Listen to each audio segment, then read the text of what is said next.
Hi, everybody. Pastor Dennis here with you again.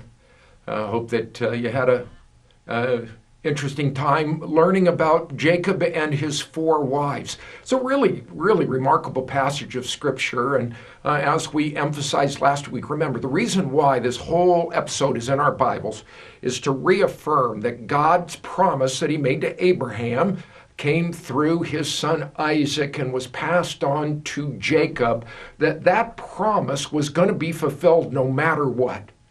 So in spite of all of the human sin and error and bad decision making, the human and cultural influence of the time upon the marriages, especially the marriages of these men, God was going to be true to his word and true to his promise. He is a sovereign God, and he's going to carry out his plan no matter what.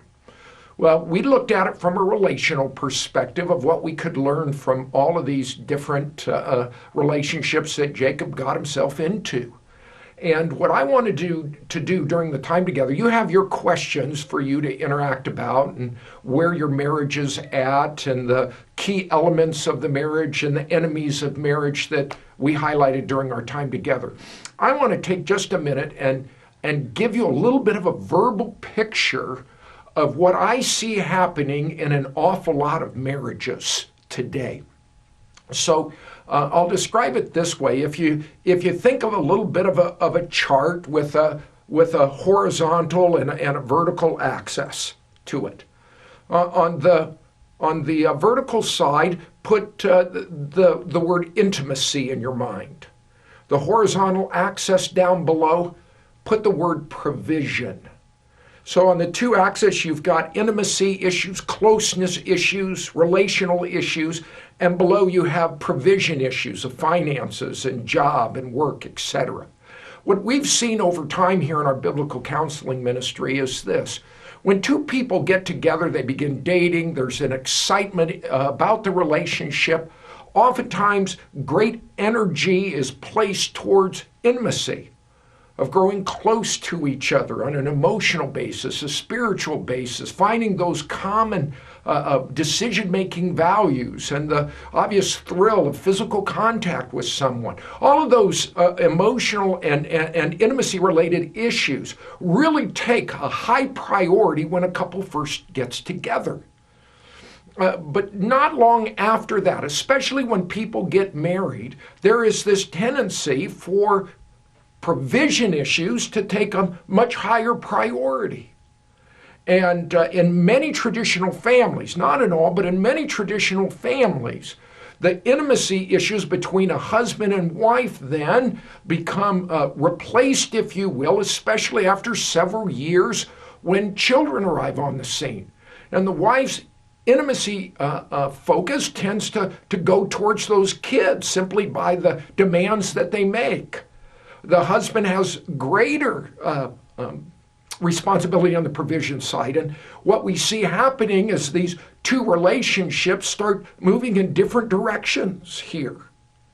So in years 1 through 5, everything was really strong and they were kind of connecting together on both intimacy and on provision issues. But then there's this separation that takes place.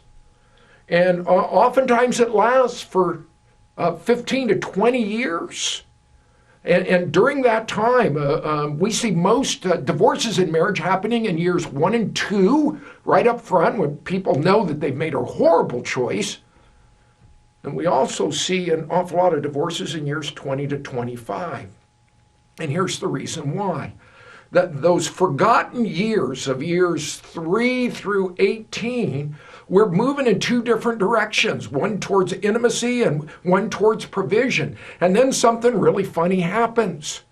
A lot of the providers in the family, and oftentimes in some traditional families, that's the husband, he starts to realize after 20, 25 years of working, my real blessing and happiness comes from being with my family. He starts moving up towards intimacy again.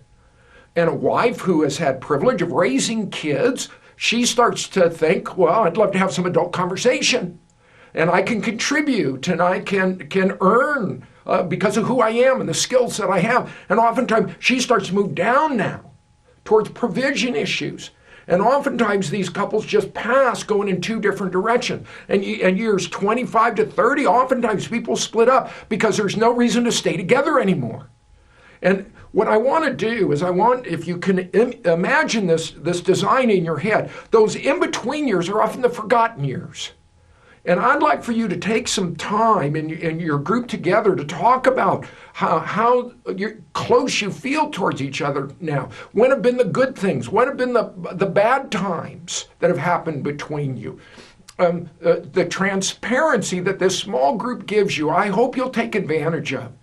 And that with honesty and with the security of knowing that your comments are going to stay with people who love you and want to support you and can learn from you, I would really encourage you to take advantage of this time. So where do you fit right now on that intimacy and provision side of things? Are you in those forgotten years where the focus tends to be on the kids and on jobs, and husband and wives lose each other during that time? Are you dating? Do you feel a connection to each other? What are you doing out at the latter end in the empty nest times? Do you still sense that connection? Is there still some magic left? What do we do to help encourage that? So there's lots of things that we can talk about during your time together, and I pray that you'll find the strength and the courage to be honest and truthful. And if you need some help, that's what our care and counseling ministry is here for. But you enjoy your small group and the connecting that God gives you. And we'll see you next week when we study the couple of Zacharias and Elizabeth. So blessings upon you. Thank you again so very much for your prayer support. Look forward to being with you next week.